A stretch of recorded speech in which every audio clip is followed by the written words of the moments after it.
नमस्कार साथियों।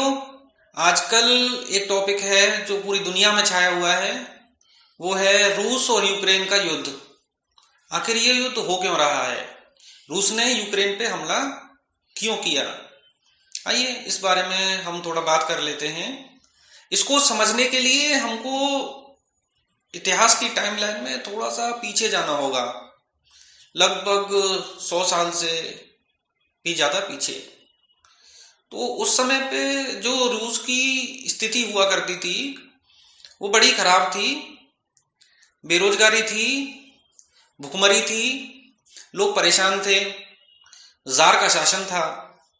जार सिर्फ अपनी पर्सनल प्रॉपर्टी पर ध्यान देते थे। रूस के अंदर भारत की तरह लोकतांत्रिक और राजधर्म से जुड़े हुए नियम नहीं थे। तो उस समय पर क्या हुआ कि लोगों में क्रांति पैदा हुई।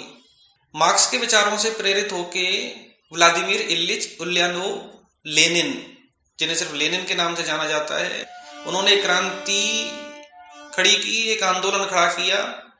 ज्यादातर लोगों ने उनका समर्थन किया क्योंकि उन्होंने कम्युनिज्म को हर समस्या के समाधान के रूप में लोगों के सामने प्रस्तुत किया कि आप कम्युनिज्म को अपनाओ, आंदोलन का साथ दो, राजा के सामने विद्रोह करो तो सब ठीक हो जाएगा, हम सब ठीक कर देंगे।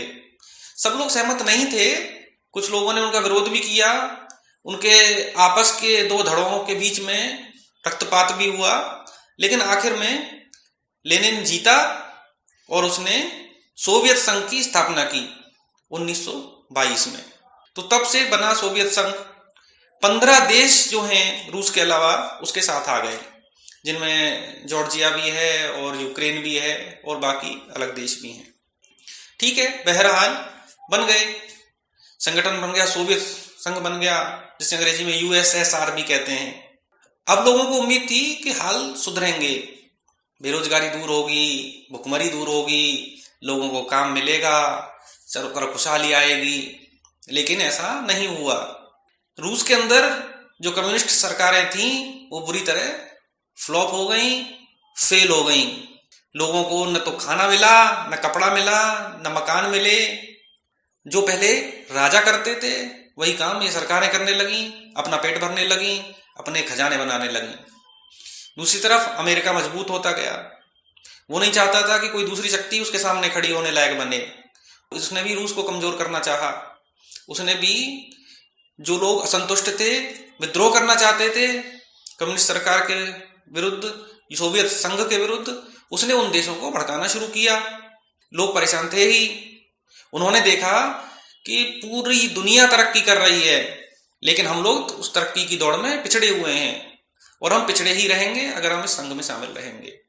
इस विचार के मन में आने के बाद कुछ देशों ने अपनी लोकतांत्रिक प्रक्रिया शुरू की, अपनी वोटिंग शुरू की। कुछ ने कहा कि नहीं, हम अलग होना चाहते हैं। इस तरह से सोवियत संघ का विघटन धीरे धीरे करके शुरू हुआ। अमेरिका ने उसमें पूरा सहयोग दिया। युवा पीढ़ी को बिगाड़ने के लिए पोन की सीडियां भेजी, सिगरेट भेजी, ड्रग्स रूस को सप्लाई किए और इस तरीके से 1991 में आके सोवियत संघ ढह गया। अब आज की स्थिति क्या है, इसके बारे में बात करेंगे।